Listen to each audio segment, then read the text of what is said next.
দেশের উপর একসময় মানুষ ভরসা করেনি বলে তো বিজেপিকে জিতিয়েছে। আপনি 90 মিনিটের ভাষণে 200 বার নেহরুর নাম নিয়েছেন,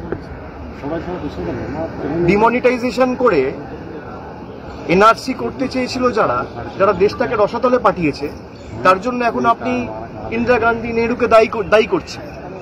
পেহেলগাম হয়েছে কার জন্য? পেহেলগামের জন্য দায়ী কে? এখানে জম্মু কাশ্মীরের বর্ডারের দায়িত্বে কে রয়েছে? এখানে জম্মু অ্যান্ড কাশ্মীর রাজ্যের পুলিশ কার দায়িত্বে, কার অধীনে?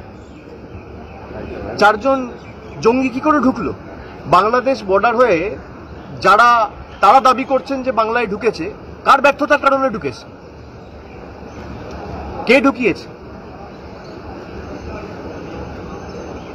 একের পর এক বড় বড় ভাষণ দিয়ে কেন আমেরিকার রাষ্ট্রপতি ঠিক করবে ভারত কখন যুদ্ধ শেষ করবে, ভারত কখন যুদ্ধ শুরু করবে, ভারত কখন কি করবে? এই নরেন্দ্র মোদী তো বলতো যে 2014 আগে রিমোট কন্ট্রোল সরকার, যে মনমোহন সিংকে 10 জনপদ থেকে রিমোট কন্ট্রোল দিয়ে পরিচালিত করা হয়। আরে কম করে রিমোট কন্ট্রোলটা দিল্লিতে রাখা থাকতো, এখন তো ভারতের রিমোট কন্ট্রোলটা আমেরিকায় রাখা আছে, ওয়াশিংটনে রাখা থাকছে। ভারতবর্ষের প্রধানমন্ত্রী বা কেন্দ্রের স্বরাষ্ট্রমন্ত্রী বা প্রতিরক্ষা মন্ত্রী বা বিদেশমন্ত্রী কেউ তো বলছে না, ডোনাল্ড ট্রাম্প যা বলেছে আমরা সমর্থন করি না, এটা মিথ্যে। লিখিতভাবে তো জানাতে পারে। মানুষের আবেগের সাথে খেলছে।